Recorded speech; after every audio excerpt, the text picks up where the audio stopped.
Hey everybody, welcome back to this episode of Think Business Live. Looking forward to talking to Jude Charles. Jude, I'm really looking forward to this for a couple reasons. One, you were referred by a good friend and fellow podcaster and author, Lou Diamond, who we both know well. And we're going to just be talking about storytelling, which I love to talk about. Think Community, for those of you who know, I am a business coach. I work with successful people who are stuck, and I get them unstuck. And those range from solopreneurs to Fortune companies and all the roles within those companies. The foundation of this podcast is really to bring on guests like Jude to give you something to get you unstuck.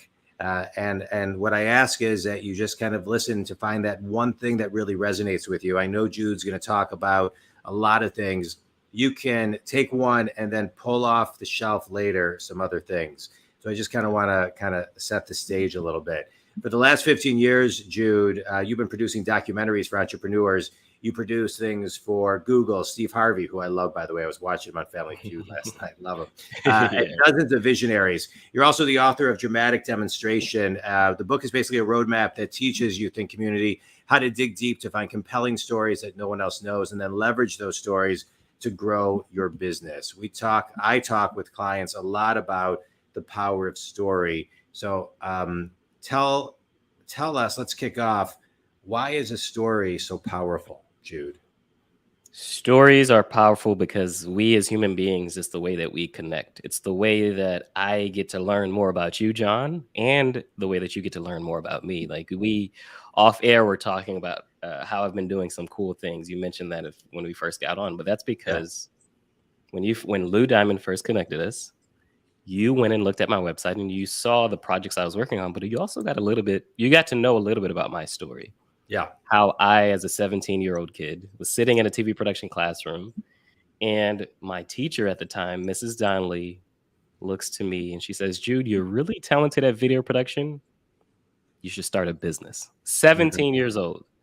Now, I'm the youngest of 10 children. Father was a construction worker. Mom worked at a chair factory. I didn't have any entrepreneurs in my family. Yeah. But the following day, May 5th, 2006, Mrs. Donnelly didn't just say to me, "Hey, Jude, you should start a business." The following day, she came into the classroom, handed me a yellow envelope, and inside of the yellow envelope was my first set of business cards. Wow. Right? So let's dive into that because what was her name? Mrs. what? Donnelly. Mrs. Donnelly. Shout out to Mrs. Donnelly.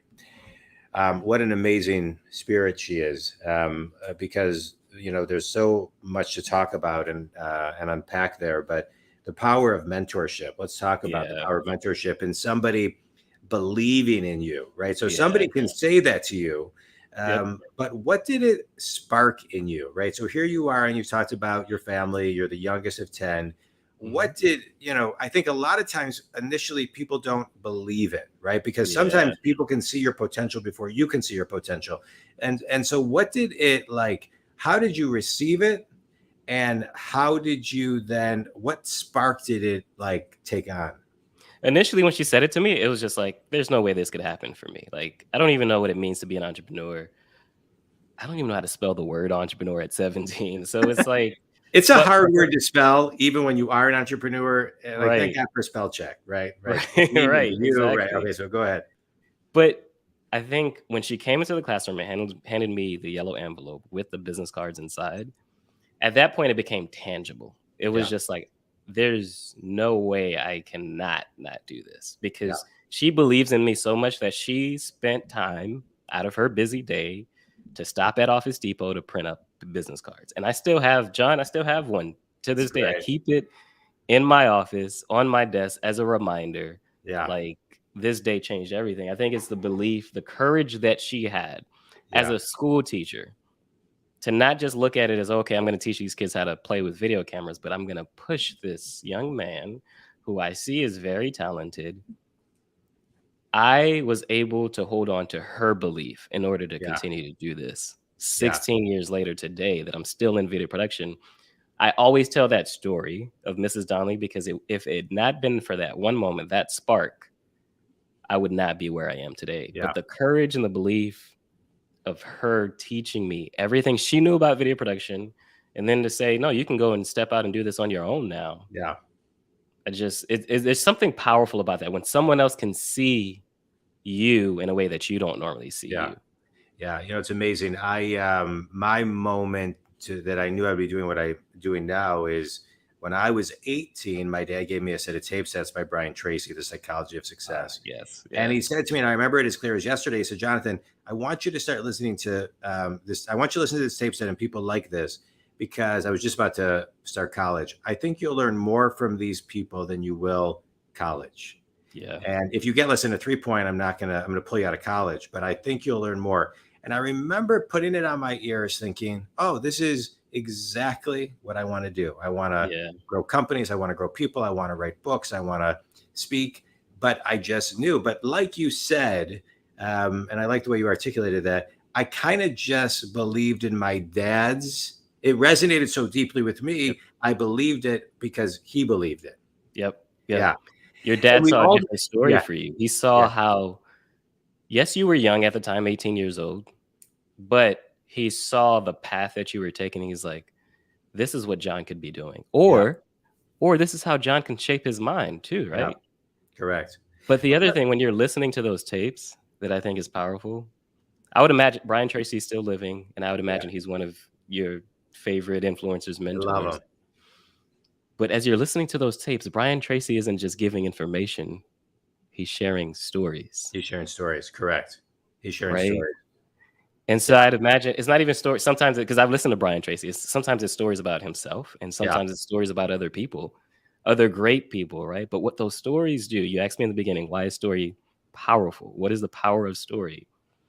It helps to change and shift the image that you see in your mind. Yeah. But let's talk about that image in your mind for a minute, because I want to dive into your business. I want to talk about what you're doing, but I want to talk about the flip of the Mrs. Donnelly and the flip of what my dad did, because there's plenty of people who are listening to this and will listen to this who are thinking to themselves, my person told me that I was worthless, stupid, couldn't do it, et cetera, et cetera, et cetera. And that's the story that they held on to, right? So we happen to both hold on to very positive stories that have shaped and fueled us. But let's talk about stories that we replay in our head that don't really work for us. We've connected to them. How do you change the narrative of a story when you go back to the root and realize that person was envious, jealous, mean-hearted, et cetera, et cetera, et cetera? It takes a long time to get to that root. And I love the question you're asking, because when you're looking to flip the script, one thing I used to do as a kid is I used to write books. I used to lock myself in a room as an 8-year-old kid, and I would write 100-page books.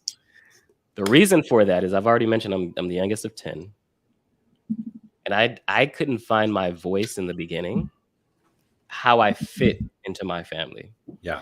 So I think, like, the reason I say it's hard to unpack, because sometimes it requires going to see a therapist, right? Or sometimes it requires journaling. But the powerful thing about journaling or writing things down is you get to rewrite your story. You get to rewrite what's possible. Although we hear the negative things, we don't always believe the negative things that we hear. Like when someone tells us it's impossible to do X, Y, Z, we don't always believe it. But one thing I used to do as a kid is I would write what I thought my future life would look like. I had read the Jackie Robinson story when I was a kid. It's great. And so I wrote a whole book called The Baseball Life of Jude Charles, thinking, okay, what would it be like if I played baseball? Yeah. Right? So I think when you're looking at the negative side, when someone tells you something that's bad, or let's take something as simple as this. Jude, who are you? Who are you to say you're going to be on Jon's podcast, to be on Jon's Think Business Live? Well, who am I? Can I write that down? What have I done? Yeah. Why do I have something powerful to share? You write it out. In my opinion, writing is one of the most powerful forms of, again, rewiring your mind, because you get to rewrite your story. Yeah. You get to cross something out and say, no, I want it to be this way. And when you do that, Brian Tracy actually teaches about this. When you do that, it changes the success principles in your mind. Your mind will begin to play a different script. Yeah. No, than the one that you've been told. Yeah. And write out the people that don't work for you. it's we're talking about mentorship, and there's that saying, you have friends for a reason, a season, or a lifetime.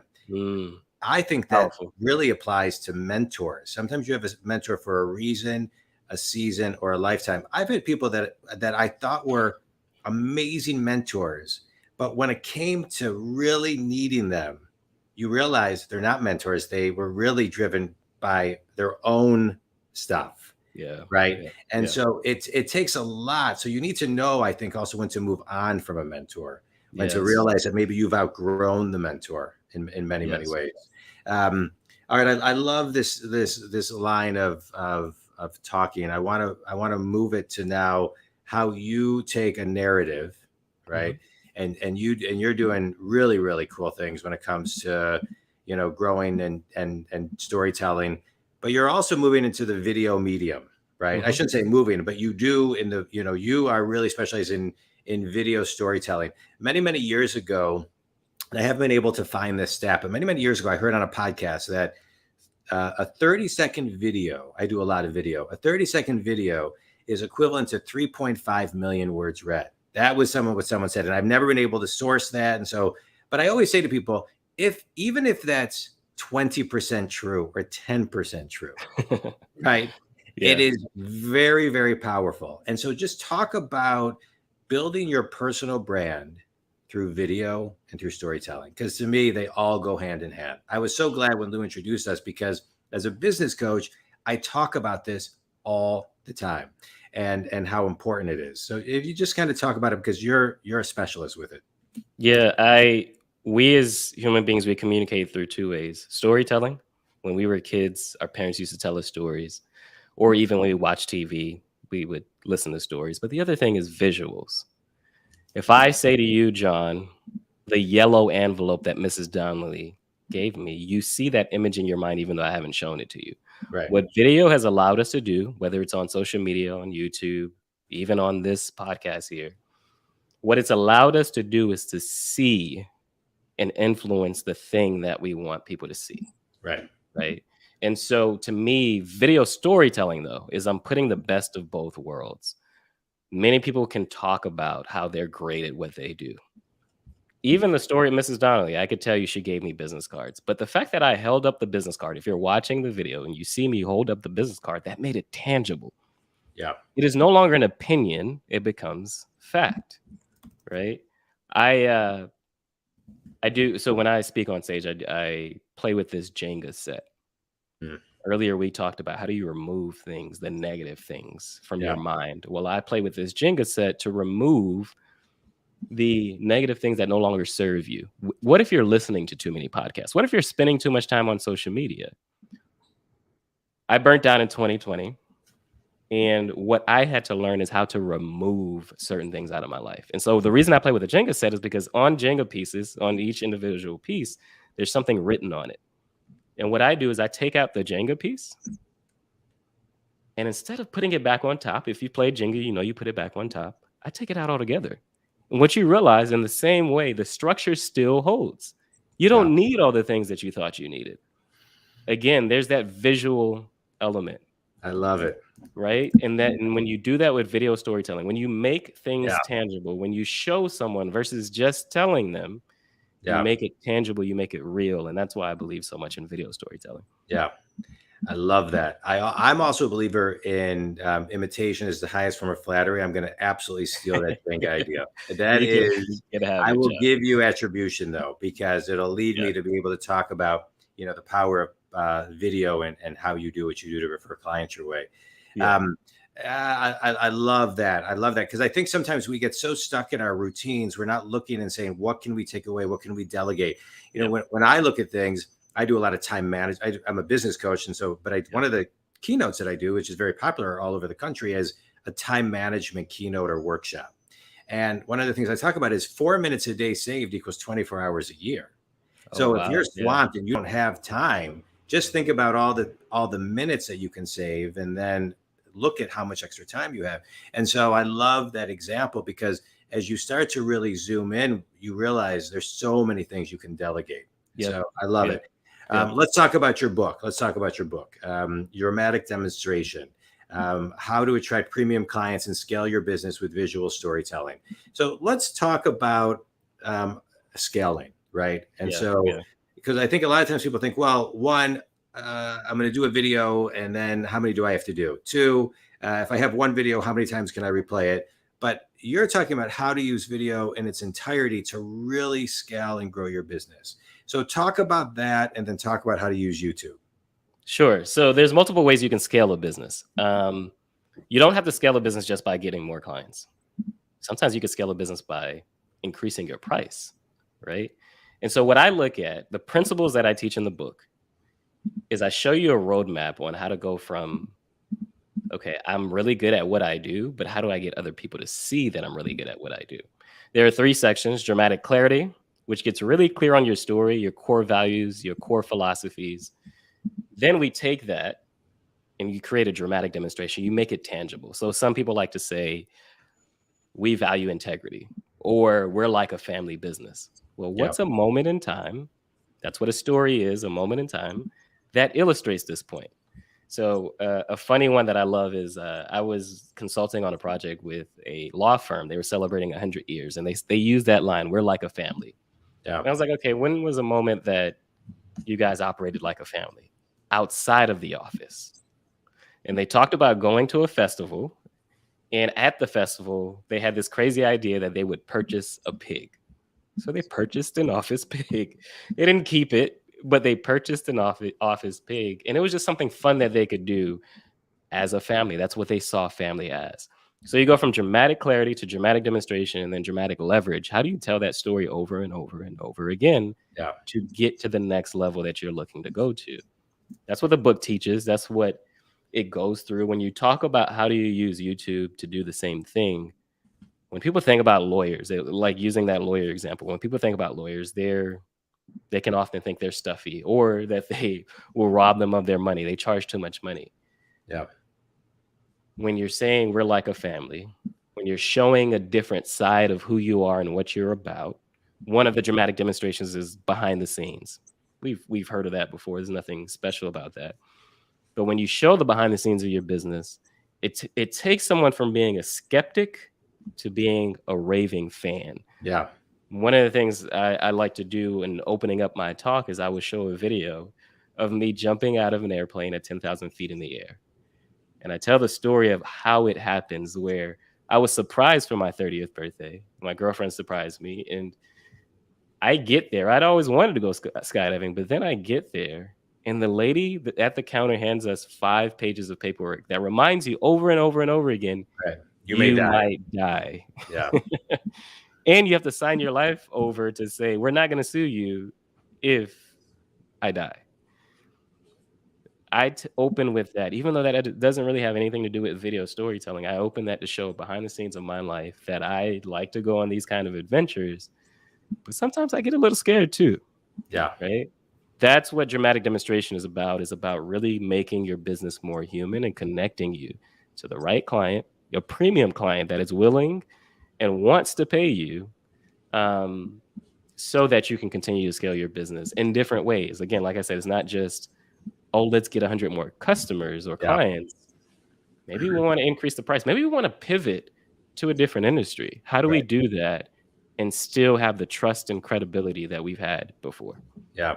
And I think I just want to highlight this too, because I think there's subtle things. You know, I do my podcast live at noon, right? So we're live right now taping. And then this gets put on my podcast platform. So I don't know when it's going to get put on the platform. We're recording this August 8th live, 2022. But for me, one, I do this because I love to do it, and I love to learn from other people, and I'm auditory. So I learn through talking with people and listening.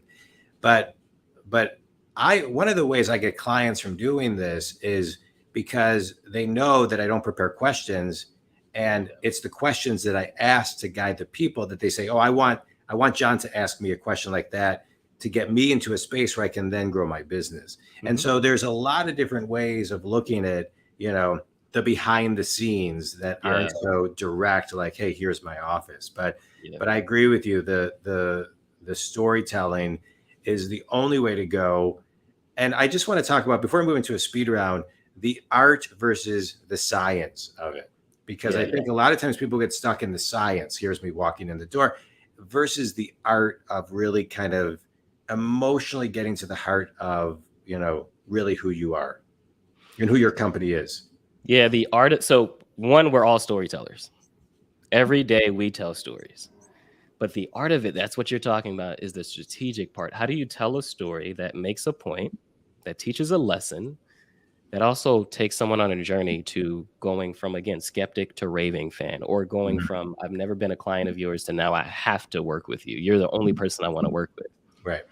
The art of that is understanding the story that's going to change someone's mind. So, for example, you mentioned how you like to do what I call a live illustration. On this podcast, you're not preparing questions, but what you're doing is you're showing your client or you're showing your potential client that Jon asks really great questions that gets you to this end result.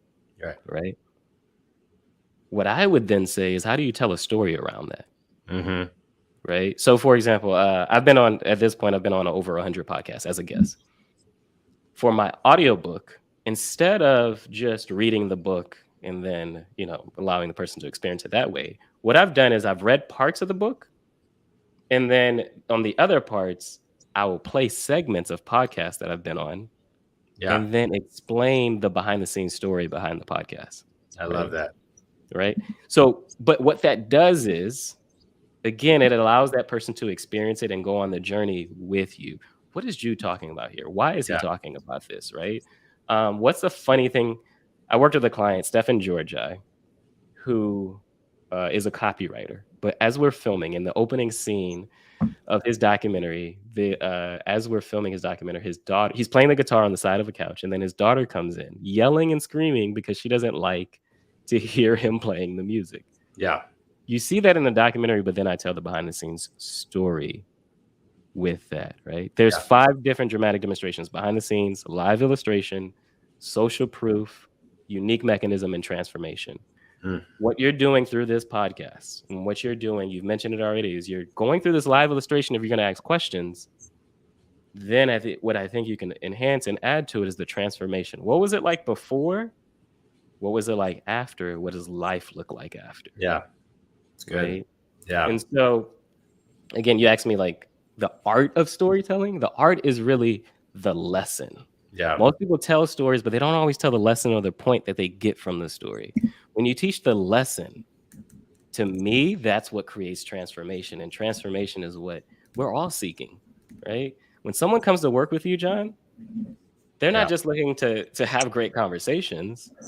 They're looking to change their business. They're looking to transform. They're looking to spend more time with their kids sometimes even, right?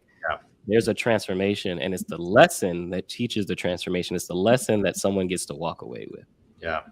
And I think I just want you to expand on that for one more moment, because I think it's the lesson where people kind of stop because maybe they feel like they're being too self-absorbed, or, they don't know how to kind of share a lesson where it's, sharing the lesson, so this is what I learned, and then how to bridge it so the audience. So kind of talk a little bit about how you share a lesson. I'm going to illustrate this through a story. Have you ever been to Spokane, Washington? Have I ever what? Been to Spokane, Washington? No. Okay, so Spokane, Washington. I love Spokane, Washington. It is. I went there in 2014, July 2014. It reminds me of where I'm from, which is Pompano Beach, Florida.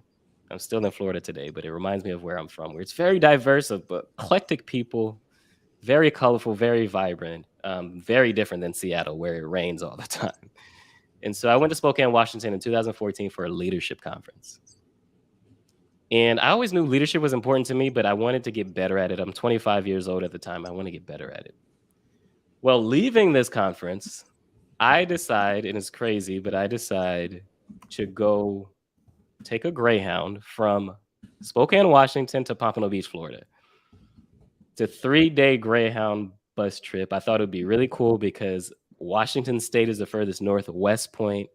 Florida is the furthest southeast point. So I'm like, this will never happen again. Let me do this. Well, Jon, by the second day, I was completely miserable because there were wild people on the Greyhound, and it was not comfortable whatsoever.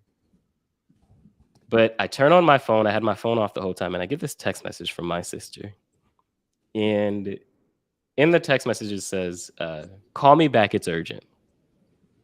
So I brace myself, John, because at that time, July 2014, my dad had been diagnosed with prostate cancer, and my mom was suffering depression and had attempted suicide before. So I knew it was either mom or dad. Yeah. Unfortunately, I called my sister, and it ended up being dad. I took the first flight from Chicago. I was in Chicago at the time. First flight back home to Florida. I get to the airport. My brother picks me up from the airport. He comes with his daughter, my niece, Ayana. I hug my brother. I don't say a word. I hug my niece, Ayana. I don't say a word. But then I sit in the back seat with Ayana, and I'm staring out the window as we drive to my father's house, because at this point in my life, I'm 25 years old. I've already mentioned I'm the youngest of 10. And I did not anticipate losing my father at such an early age. He wouldn't see me get married or have kids or do anything successful in my business. And so as I'm staring off in space, Ayana says to me, "Uncle, why did Grandpa have to die?" And I just stared at her. She's all of 8, 9 years old at the time. First time she's experiencing death in this way. And she's like, "Why did Grandpa have to die?" We're preparing funeral arrangements. We're going through the motions, a full week of going through the motions. But this question keep ringing in my ear. Why did Grandpa have to die? And then August 9th, 2014, I get to the church to have the funeral for my father. And I am asked to give my father's eulogy. The youngest of 10 children, I'm asked to give my father's eulogy. And it's in that moment that I realized it's not that leadership was a part of my purpose, but leading through difficult moments was a part of my purpose. To empower and to lead others to have relentless courage. That is my mission and vision today, to lead and empower entrepreneurs to have relentless courage. Now, John, I told you that whole entire story because that is the story that I open up with when I go to a consulting session with a client. And I say to them right after that, I am here not to teach you how to do a video or even how to tell your story. I'm here and I'm going to lead you through this process. I'm going to ask you uncomfortable questions. It's going to be very difficult, but I'm going to lead you through this process. So what I've done is I've positioned myself through this story to lead, not to just come in and tell you what to do, but to lead you through this. We're going to work through this together. To lead. I had always ran away from leadership because I thought leadership was about being the president or being the pastor or being the person front and center. When you look up the word lead, it just means to guide a group of people along a journey. Yeah. So I'm going to lead you through this process. Now, you ask, how do you tie in the lesson? That is the lesson. And what many people don't realize is, yes, you tell the full drawn out story, but the story has to end somewhere and it has to lead to this lesson. Yeah. And sometimes I'll start backwards and it's like, what's the lesson? What do I want them to take away from this moment? And then I will then work on the story and say, this is the right story that could lead to that moment. But you start with, what is the lesson? What do you want to change their mind about or change their thinking about? It's that. And then you go into what's the great story that illustrates this point, that takes someone on a journey to realizing this is the lesson and why it's important to now transform and think differently about the lesson. Yeah. Love it. That was beautiful. That was beautiful. I'm sorry about your dad, and but I love the story and everything that you pulled from it. Thanks. That was great. Yeah. Tell everybody, you're such an amazing storyteller. Tell everybody who your ideal clients are and where they can connect with you.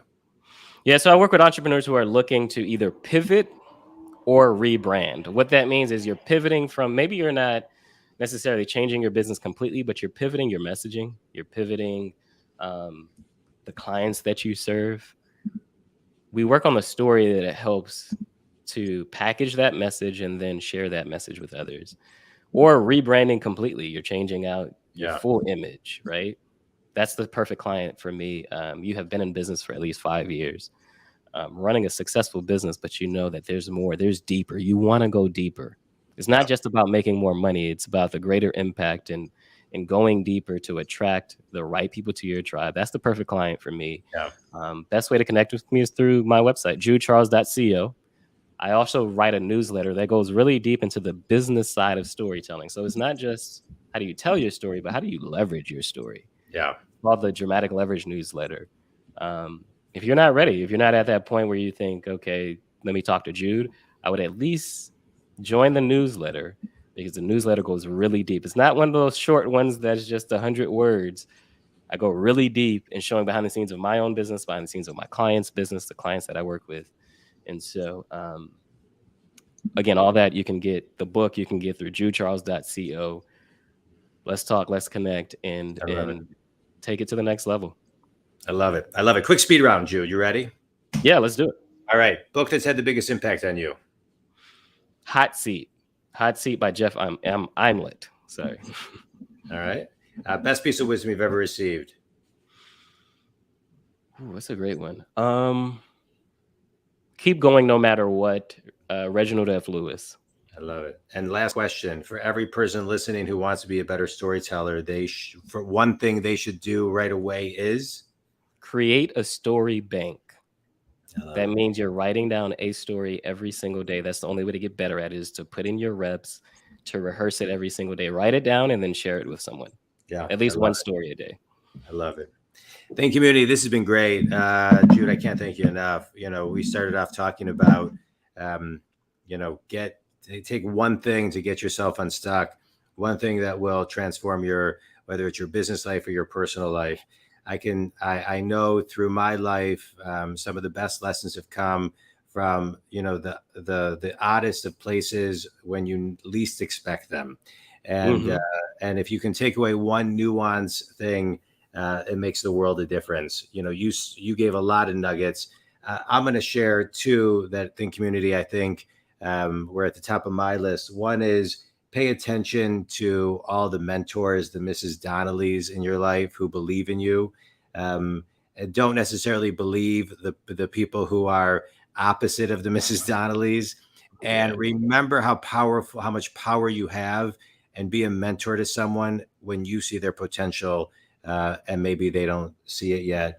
And also learn how to remove things, right? The Jenga thing the Jenga idea I thought was great. Appreciated everything that you shared today, Jude. Then community, if you like today and you want to start doing some video storytelling, reach out to Jude. Jude, this was great. I loved it. I appreciate Lou Diamond for sending you over. Thank you, Lou.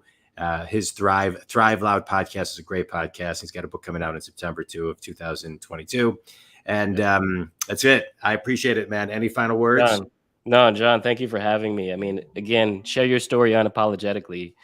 It will connect you deeper to the people that you're looking to serve. So yeah, John, thank you for having me on this podcast. Thank you for the great questions too, that we got to really go deep into this. So yeah, awesome. Yeah, that was fun. All right. Thanks, everybody.